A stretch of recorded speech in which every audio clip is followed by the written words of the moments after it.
ওম গণেশায় নমঃ। নমস্কাৰ প্ৰিয় শ্ৰোতা দৰ্শক সকলোৰে প্ৰত্যেকটো দিন সৰ্বাংগ সুন্দৰ আৰু প্ৰাপ্তিৰ দিন হওক, অগ্ৰগতিৰ দিন হওক।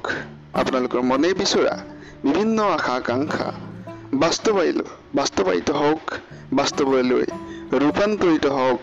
আপোনালোকৰ সৰ্বজনৰ বিভিন্ন প্ৰকাৰৰ আশা আকাংক্ষা, ইয়াৰ লগতে ধন অৰ্থই পৰিপুষ্ট হওক। আপোনাৰ জীৱন শান্তি সম্প্ৰীতি বজাই থাকক, ভগৱানৰ ওচৰত প্ৰাৰ্থনা জনাইছো। বন্ধুগৃহ দৈত্যগুৰুৰ গমন বুলি কোৱা হৈছে। বন্ধুৰ ঘৰত যাব দৈত্যগুৰু শুক্ৰাচাৰ্য, কপাল ফুলিব বুলি কোৱা হৈছে। পাঁচটাকৈ ৰাশিৰ আয় বৃদ্ধি হ'ব। কেৰিয়াৰত আহিব নতুন নতুন মূৰ, যি মূৰে আপোনালোকক দিব সুখ শান্তি সম্প্ৰীতিৰ লগতে অৰ্থনৈতিক উন্নতি, চাকৰি লাভৰ যোগ আছে কোনো বিশেষ ৰাশিৰ। নমস্কাৰ, মই কৌস্তমণি শৰ্মা আপোনালোকলৈ লৈ আহোঁ বিভিন্ন ধৰণৰ হিন্দু সনাতন ধৰ্মৰ বিভিন্ন ভিডিঅ'ৰ লগতে বাস্তুশাস্ত্ৰৰ ভিডিঅ', ৰাশিফলৰ ভিডিঅ', জ্যোতিষশাস্ত্ৰৰ ভিডিঅ'। আপোনালোকে এজন হিন্দু সনাতনী ব্যক্তি হিচাপে ছাবস্ক্ৰাইব কৰিব পাৰে চেনেলটো। আপোনালোকৰ মাজৰ এজন বুলি কিছু সমৰ্থন জনাব পাৰে। আপোনাৰ সমৰ্থনে নিশ্চয়কৈ আমাৰ চেনেলটো আগুৱাই যোৱাত যথেষ্ট সহায় কৰিব। এজন হিন্দু সনাতনী যদিহে প্ৰকৃততে আপুনি হয়, তেনেহ'লে চেনেলটো ছাবস্ক্ৰাইব কৰি দিবচোন। এজন হিন্দু সনাতনী ব্যক্তিক সহায় কৰা হ'ব। শুক্ৰ গ্ৰহ 25 আগষ্টত কন্যা ৰাশিত পৰিৱৰ্তন কৰিব। কন্যা ৰাশিৰ অধিপতি বুধ, আৰু অধিপতি বুধক শুক্ৰৰ বন্ধু হিচাপে বিবেচনা কৰা হয়। গতিকে কন্যা ৰাশিৰ অধিপতি বুধক যিহেতু শুক্ৰৰ বন্ধু হিচাপে বিবেচনা কৰা হয়, বন্ধুৰ ৰাশি কন্যা ৰাশিক অনুকূল হিচাপে প্ৰভাৱ প্ৰদান কৰে বুলি আমি বিশ্বাস কৰোঁ। ইয়াৰ লগত কেতু ইতিমধ্যে কন্যা ৰাশিত আছে। গতিকে শুক্ৰ এই ৰাশিত কেতুৰ লগত মহাযোগ গঠন কৰিব। 10 মাহৰ পিছত শুক্ৰ আৰু কেতুৰ মহামিলনৰ ফলত জ্যোতিষশাস্ত্ৰত কোৱা হৈছে শুক্ৰ সৌভাগ্যৰ প্ৰতীক, আৰামৰ প্ৰতীক, বিলাসিতাৰ প্ৰতীক, ভালপোৱা প্ৰেমৰ প্ৰতীক, সাংসাৰিক জীৱনৰ প্ৰতীক শুক্ৰ গ্ৰহ। এই শুক্ৰ গ্ৰহৰ শুভ প্ৰভাৱত কোনো ৰাশিৰ বিশেষ লাভ হ'ব। যিহেতু বৃষ, তুলা সহ 5টাকৈ ৰাশিৰ বিশেষ অনুকূল সময় আহিছে আৰু গ্ৰহৰ অৱস্থানে এই ৰাশিসকলৰ যি সৌভাগ্য সমৃদ্ধি অৰ্থনৈতিক দৰ্জা আপোনালোকৰ খোল খাব বুলি কোৱা হৈছে। বিভিন্ন প্ৰকাৰে আপোনালোকে লাভৱান্বিত হ'ব পাৰিব ৰাশিচক্ৰৰ ফলাফল অনুযায়ী। ৰাশিচক্ৰৰ ফলাফলে কৈছে যে ব্যৱসায়ীসকলৰ হঠাৎ অৰ্থ বৃদ্ধিৰ যুগ, অৰ্থ লাভৰ যুগ বৃদ্ধি পাইছে। ইয়াৰ লগতে বৃদ্ধি পাব চাকৰি বিচাৰি থকা সকলৰ সৌভাগ্য, অৰ্থাৎ কৰ্মপ্ৰাপ্তিৰ যুগ, চাকৰি লাভৰ যুগ, কৰ্ম লাভৰ যুগ। ইয়াৰ লগতে শিক্ষাৰ্থীসকলেও পাব ভাল ফল।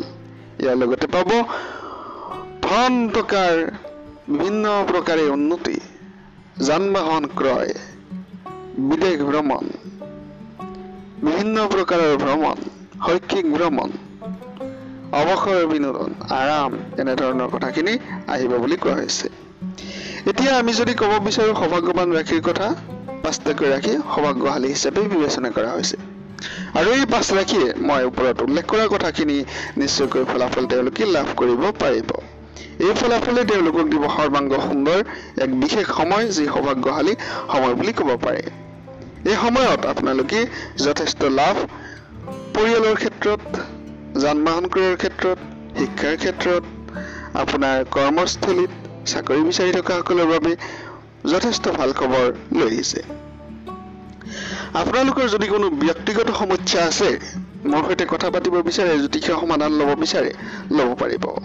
কিন্তু নিম্নতম খৰচ আপোনালোকে বহন কৰিব লাগিব। আপোনাৰ জন্মকুণ্ডলী বনাবৰ বাবে, জন্মকুষ্ঠী বনাবৰ বাবে বা কন্যা গণনা বা শান্তি গণনা আদি কৰিবৰ বাবে যোগাযোগ কৰিব পাৰিব। ইয়াৰ লগতে বিশুদ্ধ গ্ৰহৰত্ন, বিভিন্ন ধৰণৰ গ্ৰহৰ কবচ, 10 মহাবিদ্যাৰ গ্ৰহ কবচ, মোহিনী গ্ৰহ কবচ ইত্যাদি আপোনালোকে ল'ব পাৰিব। প্ৰথম সৌভাগ্যৱান ৰাশি লৈ আহিছো। প্ৰথম সৌভাগ্যৱান ৰাশি বৃষ ৰাশি, অৰ্থাৎ বৃষ ৰাশি। বৃষ ৰাশিৰ জাতক জাতিকাসকলৰ কন্যা ৰাশিত শুক্ৰৰ গমনৰ ফলত যথেষ্ট ভাল ফলাফল আহিছে। বৃষ ৰাশিৰ জাতক জাতিকাসকলৰ বাবে মান সন্মান বৃদ্ধি হ'ব। বন্ধুৰ পৰা ভাল শুভ খবৰ, মংগলময় খবৰ আহিব পাৰে। এই সময়ত আপোনাৰ বন্ধুবৰ্গ, আপোনাৰ পৰিয়াল আদিৰ সৈতে বিভিন্ন ধৰণৰ ভ্ৰমণৰ কথা চিন্তা কৰিব পাৰে। ভ্ৰমণৰ পৰিকল্পনা পৰিপুষ্ট হৈ উঠিব বুলি কোৱা হৈছে। আৰু এই বিশেষ যি পৰিৱৰ্তনৰ সময়, গ্ৰহৰ পৰিৱৰ্তনৰ সময়ত শিক্ষাৰ্থীসকলৰ বাবেও যথেষ্ট ভাল ফলাফল বৃষ ৰাশিৰ দেখা গৈছে। বৃষ ৰাশিৰ জাতক জাতিকাসকলৰ এই সময়ত কোনো চৰকাৰী চাকৰি সংক্ৰান্তীয় যদি পৰীক্ষাত অংশগ্ৰহণ কৰে বা বেচৰকাৰী চাকৰিত যদি আপোনালোকে এপ্লাই কৰে, পোৱাৰ সম্ভাৱনা বহু গুণেই বাঢ়িছে। গতিকে এইখিনি সময়ত আপোনালোকে চাকৰিৰ এপ্লাই কৰিব পাৰে। বিশেষ প্ৰতিযোগিতামূলক পৰীক্ষাতো আপোনালোকে ভাল ফলাফল আনিব পাৰিব। এই গ্ৰহৰ পৰিৱৰ্তনৰ সময়ত আপোনালোকৰ ব্যক্তিগত জীৱনত সুখ আহিব। আপোনাৰ প্ৰেমৰ সম্পৰ্কত নতুন সুখ সুবিধা বৃদ্ধি পাব বুলি কোৱা হৈছে। প্ৰেমৰ সম্পৰ্কত আপোনালোকে বৈবাহিক জীৱনৰ সম্পৰ্কলৈ পৰিৱৰ্তন কৰিব পাৰিব। জীৱন সংগিনীৰ লগত ভাল কথা পতা কৰিব পাৰিব, কথা বাৰ্তা ক'ব পাৰিব। কৰ্কট ৰাশি দ্বিতীয় সৌভাগ্যৱান ৰাশি। যি ধৰণে আমি বৃষভ ৰাশিৰ কথা কৈছিলো কৰ্কট ৰাশিৰ জাতক জাতিকাসকলৰ, ঠিক তেনেধৰণে শুক্ৰ গ্ৰহৰ গমনৰ ফলত কৰ্কট ৰাশিৰ জাতক জাতিকাসকলৰ মান সন্মান বৃদ্ধি, সামাজিক সন্মান লাভ, সামাজিক উত্থান আহিব বুলি কোৱা হৈছে। সমাজত বিভিন্ন ধৰণৰ বঁটা, বিভিন্ন ধৰণৰ সন্মান পোৱাৰ সম্ভাৱনা বৃদ্ধি হৈছে। এই সময়ত আপোনালোকৰ জনপ্ৰিয়তা বাঢ়িবলৈ গৈ আছে। অৰ্থনৈতিকভাৱে এই পৰিস্থিতিত আপোনাৰ বাবে খুব শুভ হিচাপে প্ৰমাণিত হ'ব।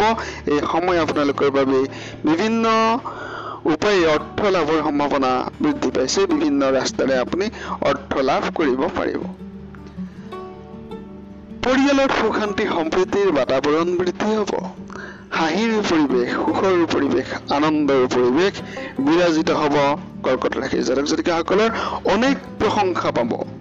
কৰ্মক্ষেত্ৰত এনেধৰণৰ পৰিস্থিতি আহিব যে আপুনি আপোনাৰ অনুৰাগীক সময় দিবৰ বাবে কিছু কষ্ট হ'ব, যাৰ কাৰণে এনেধৰণৰ আপোনালোকৰ অনুৰাগী বৃদ্ধি হ'ব, যি আপোনাৰ অনুৰাগীক প্ৰত্যেকজনকে সময় দিবলৈ আপুনি কিছু পৰিমাণে কষ্ট পাব। এনেধৰণৰ সমৃদ্ধিৰ যুগ দেখা গৈছে। শুক্ৰ গ্ৰহৰ ইতিবাচক ফলাফলে আপোনালোকক অৰ্থনৈতিক বৃদ্ধি দিব বুলি কোৱা হৈছে। যান বাহন ক্ৰয় বাবে যথেষ্ট ভাল সময়। তৃতীয় সৌভাগ্যৱান ৰাশি হৈছে কন্যা ৰাশি। কন্যা ৰাশিৰ জাতক জাতিকাসকলৰ শুক্ৰ গ্ৰহৰ যি পৰিৱৰ্তন, এই পৰিৱৰ্তনত খুব ফলদায়ী হিচাপে প্ৰমাণিত হৈছে আপোনালোকৰ বাবে। এই সময়ত আপোনালোকৰ অবিবাহিত সকলৰ বাবে ভাল খবৰ, বিবাহৰ সম্ভাৱনা আছে। এই সময়ত প্ৰত্যেকটো সুন্দৰ বিয়াৰ প্ৰস্তাৱ আপোনালোকৰ আহিব পাৰে। বিভিন্ন ধৰণৰ ক্ৰাইটেৰিয়া পাৰ কৰি চৰকাৰী চাকৰি, বেচৰকাৰী চাকৰিত আপোনালোকে আবেদন কৰক। সুফল অহাৰ সম্ভাৱনা বেছি হৈছে বা বৃদ্ধি পাইছে। ৰাশিৰ জাতক জাতিকাসকলৰ, কন্যা ৰাশিৰ জাতক জাতিকাসকলৰ শিক্ষাৰ্থীসকলৰ বাবে বিভিন্ন প্ৰকাৰৰ বিদ্যা লাভৰ যুগ, সন্মান লাভৰ যুগ বিদ্যাৰ্থীসকলৰ বাবে যথেষ্ট ভাল ফলাফল দেখা গৈছে। চাকৰিত সফলতা, ব্যৱসায়ত লাভ বুলি কোৱা হৈছে আৰু নতুন ব্যৱসায়ৰ আৰম্ভণিত যথেষ্ট ভাল ফল দেখা গৈছে। তুলা ৰাশি চতুৰ্থ সৌভাগ্যৱান ৰাশি। তুলা ৰাশিৰ জাতক জাতিকাসকলৰ শুক্ৰ পৰিৱৰ্তনৰ বাবেই আপোনালোকৰ ফল অনুকূল হ'ব, সময় অনুকূল হ'ব, ফলাফল ভাল হ'ব। কোৱা হয় শুক্ৰদেৱ, যিহেতু মই ইয়াৰ পূৰ্বে উল্লেখ কৰিছো শুক্ৰ গ্ৰহৰ শুভ দৃষ্টিৰ কথাখিনি। আপুনি যদি বিদেশ যাত্ৰাৰ পৰিকল্পনা কৰিছে, বিদেশ যাত্ৰাৰ পৰিকল্পনাত শুভ হ'ব, মংগলময় ফলাফল দেখা গৈছে। চাকৰি লাভৰ যুগ, কৰ্ম লাভৰ যুগ আছে। পৰিয়ালৰ সুখ শান্তি সম্প্ৰীতিৰ বাতাবৰণ থাকিব। ইয়াৰ লগতে থাকিব কৰ্মক্ষেত্ৰত প্ৰশংসা, কৰ্মৰ ফলাফল লাভ, উন্নতি অগ্ৰগতিৰে আপোনালোকৰ জীৱন পৰিপুষ্ট হ'ব। যান বাহন ক্ৰয়ৰ ক্ষেত্ৰতো ভাল ফলাফল দেখিবলৈ পাব। বৃশ্চিক ৰাশি পঞ্চম সৌভাগ্যৱান ৰাশি। পঞ্চম সৌভাগ্যৱান ৰাশি বৃশ্চিক ৰাশিৰ জাতক জাতিকাসকলৰ শুভ প্ৰভাৱ। অৰ্থনৈতিক অৱস্থা শক্তিশালী হ'ব, জীৱনত সুখ আহিব। এই সময়ত কঠোৰ পৰিশ্ৰম আৰু অৰ্থনৈতিক সুবিধা আহিব।